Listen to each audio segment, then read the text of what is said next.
میری اپنی بچی کی شادی میں نے بہت کم عمر میں کی ہے، بالغ ہوتے ہی۔ اب تھوڑی سیٹنگ چینج ہو گئی ہے، تو میں نے پیغام بھیجا تو مجھے جہیز میں 2 بچے بھی مل رہے تھے۔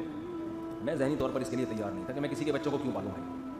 تو مجھے یاد ہے میں جامعہ رشید میں آیا، ہمارے ایک استاد تھے، ان سے بھی میں نے سمجھایا یار رشتہ اچھا ہے لیکن یار 2 بچے کسی کے میں کیوں رکھوں۔ تو انہوں نے فوراً قرآن کی آیت پڑھ دی نا۔ اچھا بچوں میں کوئی خرابی نہیں، کچھ بھی نہیں، مجھے پتا تھا شاید میرے رشتہ دار بھی اس پہ ناک منہ بنائیں کہ یار ہم کسی کے بچوں کو اپنے خاندان میں کیوں لے کر آئے۔ بہت عجیب سے مسائل کھڑے ہو رہے تھے، یقین نہیں تھا، ہمارے خاندان نے اللہ کا شکر ہے ان کو رکھا بہت اچھی طرح سے، لیکن میرے ذہنی طور پر کہ بھئی یہ کیوں۔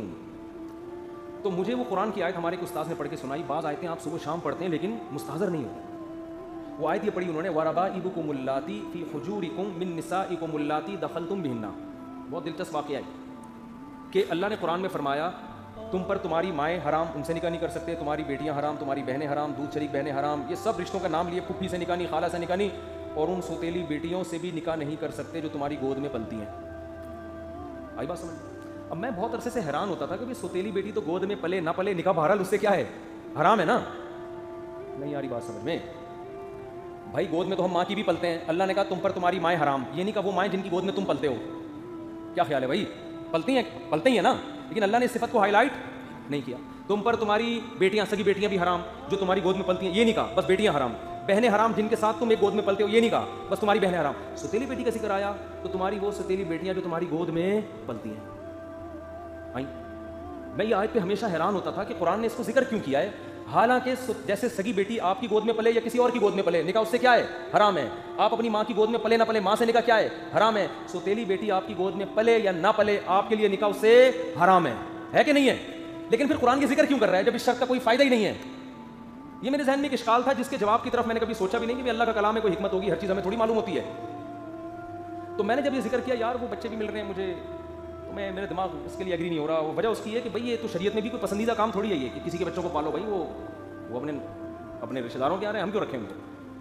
تو انہوں نے فوراً قرآن کی آیت پڑھی، وَرَبَائِبُكُمُ اللَّاتِي، تمہاری وہ ستیلی بیٹیاں جو تمہاری گود میں پلتی ہیں۔ انہوں نے کہا یہ قرآن نے گود میں پلنے کا ذکر اس لیے کیا کہ عام طور پہ صحابہ جب کسی بچوں والی عورت سے شادی کرتے تھے تو چھوٹے بچے خود ہی پالتے تھے، تو یہ رواج تھا، تو اس رواج کو قرآن نے کیا کر دیا، ہائی لائٹ۔ میرے ذہن میں آیا قرآن اس رواج کو کیوں ہائی لائٹ کر رہا ہے؟ اس رواج کو ہائی لائٹ نہیں کر رہا، سگی ماؤں کی گود میں بھی تو پلتے تھے لوگ، سگی بیٹیوں کو بھی تو صحابہ گود میں پالتے تھے، ان کا ذکر نہیں کر رہا۔ اس صفت کو ہائی لائٹ اس لیے کر رہا ہے، اللہ کو پتا ہے کہ سگی بیٹیاں ہمیشہ گودوں میں ہی پلیں گی باپ کے، اور آپ ہمیشہ اپنی ماں کی گودوں میں پلو گے۔ ایک دور آنے والا ہے کہ سوتیلی بیٹی کو کوئی گود میں پالنے کے لیے تیار نہیں ہوگا، اس لیے اللہ نے اس صفت کو ہائی لائٹ کر دیا کہ تمہاری وہ سوتیلی بیٹیاں جو تمہاری گود میں پلی ہوں۔ میں نے کہا قرآن سے دلیل مل گئی، میرے الفاظ تھے، میں نے کہا کسی کا باپ مجھے اس نکاح سے روک کے دکھائے، ایسی کی تیسی۔ ہزاروں تو دل بر ہے، کس کس کو دے دل والا ہمارا حساب نہیں ہے۔ ہمارا دل بر کون ہے؟ خدا ہے۔ بھاڑ میں جائے ہندو کیا کہتا ہے، بھاڑ میں جائے میرا، میں نے تو یہاں تک کہا میری ماں کیا کہتی ہے، میرا بھائی کیا کہتا ہے، میری بہن کیا کہتی ہے، میرا ماموں کیا کہتا ہے، میرا چاچا کیا کہتا ہے، میرا پھپھا کیا کہتا ہے، بھاڑ میں جائے ایسی کی تیسی۔ خدا کے آگے کسی کی نہیں چلے گی۔ تو میرے ایسے جذبات میں نے ایسی کی تیسی، اور اللہ کا شکر ہے میری شادی ابھی وہ بچی بڑی ہو گئی ہے اور رہ رہے ہیں، اللہ کا شکر ہے، اللہ برکتیں دے، اور وہی ہمارے پاس ہی آگے رہی، بچے بڑے ہو گئے وہ الحمدللہ۔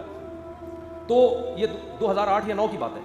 میں اتنا نیک نہیں ہوں جتنا آپ مجھے سمجھنا ہوگا، اور اتنے نیک اللہ، اتنا فری ہونے کی ضرورت نہیں ہے۔ انسان ہمیشہ اپنے اچھے کارنامے بیان کر رہا ہوتا ہے، اور جو الٹے الٹے کام کیے ہوتے ہیں اس کو میں یہ بھی نہیں کہہ رہا کہ میں نے الٹے الٹے کام کیے ہیں، اگر کیے بھی ہوں گے تو اللہ کو بتا کے معافی مانگوں، آپ کو کیوں بتاؤں گا میں؟ میرا مطلب زیادہ فری ہونے کی ضرورت نہیں ہے کہ آپ کو جوش میں آؤ، ارے مفتی صاحب، وہ بہت لوگ بندے کو تباہ پبلک کرتی ہے۔ انسان کو اپنے عیب پتہ ہوتے ہیں، لیکن جب لوگ اس کی تعریفیں کرتے ہیں نا تو انسان اپنے عیب بھول جاتے ہیں، انسان کہتا ہے یہ صحیح کہہ رہا ہے، اصل میں تو میں یہ ہے جو میں ہوں، اور یہ بگاڑتے ہیں، برباد کر دیتے ہیں۔ اس لیے زیادہ ہر آدمی کی زندگی میں کچھ برے اعمال کچھ اچھے اعمال ہوتے ہیں، لیکن بتانے کا میرا مقصد یہ ہے کہ اسلام نے ہم میں کتنا کانفیڈنس پیدا کر دیا، کتنا کانفیڈنس کہ یار اب ہمیں سند مل گئی بھی ٹھیک ہے، بڑھ میں جائے پبلک کیا کہہ رہی ہے۔ ہاں آپ کے دوسرے مسائل ہوں تو ایک الگ بات ہے، اب یہ نہیں کہ ایک دم یہ شروع کر دیں، میرے سے مشورہ پہلے لے لیں، بعض دفعہ نہیں ایڈجسٹ ہو پاتی، بعض دفعہ نخرے ہوتے ہیں، بعض دفعہ اور لینے کے دینے بھی پڑ سکتے ہیں اس میں۔ وہ جیسے دوسری شادی کی اسلام نے ترغیب دی ہے، لیکن یہ تو نہیں کہ جہاں جہاں اٹھا کے کر لو، تو آپ میں حوصلہ ہے نہیں ہے، پھر اس کے سائڈ افیکٹ برداشت کر سکتی ہے، سب چیزیں دیکھنی پڑتی ہیں نا۔ تو میں یہ بتا رہا ہوں کہ اسلام آپ کی ٹینشن کو کیا کر دیتا ہے، ختم، بس اللہ کے لیے یار۔ تو اس نے اتنی اس آیت نے مجھ میں کیا پیدا کر دیا، کانفیڈنس۔ میری اپنی بچی کی شادی میں نے بہت کم عمر میں کی ہے، بالغ ہوتے ہی رشتہ آ گیا تھا، اور بعض لوگوں نے کہا یہ کیا ہو رہا ہے، میں نے کہا بھائی رشتہ بھی ٹھیک ہے، کوئی مجھے سائڈ افیکٹ بھی نہیں لگ رہا اس کا، اللہ کہہ رہا ہے جلدی کرو بھاڑ میں جائے، محلے والے کیا کہہ رہے ہیں بھاڑ میں جائے، یہ بھاڑ میں جائے گا تو یاد رکھ لیں، وہ کیا کہہ رہا ہے فلانا کیا کہہ رہا ہے ڈمکانا کہ بھائی اللہ نے حکم دیا۔ ہاں بچی سے پوچھ لو، اس پہ زبردستی نہ ڈالو، کوئی اگلا نہ راضی ہو تو پھر تو اللہ ہی کہہ رہا ہے پھر نہیں کرو، یہاں بھی اللہ نے 2 اور 2 4 کی طرح میں کیا کر دیا، اللہ کہہ رہے ہیں بھائی اگلا خوش نہیں پھر نہیں کر سکتے آپ, زبردستی نہیں ہے. ماں باپ اللہ کو نہیں مان رہے آج کل, لہٰذا ساری سیٹنگ کیا ہوئی ہے, آؤٹ. اپنے بیٹے پہ دباؤ ڈال, یہاں کرے گا تیرا باپ بھی شادی یہاں کرے گا. دیکھو میں اس باپ سے کہتا ہوں آپ بیٹے کو فورس نہیں کر سکتے, یہ الاؤ ہی نہیں ہے. اب یہ ٹینشن باپ کی خود کی پالی ہوئی ہے نا, کیا خیال ہے کہ یہاں کیوں کر رہا ہے وہاں کیوں نہیں کر رہا, یہ ٹینشن باپ کی خود کی پالی ہوئی ہے نا. اگر اس کو پتا ہو بھائی مجھے اللہ نے بیٹے پر اتنا کنٹرول نہیں دیا کہ گن پوائنٹ پہ میں کرا دوں, آپ ٹینشن ہی نہیں لے گا. بھائی اللہ نے حکم دیا, بھائی اللہ نے منع کر دیا تو کیا کریں. نیچے لوگوں نے نا کمنٹس کیے ہوتے, مجھے بات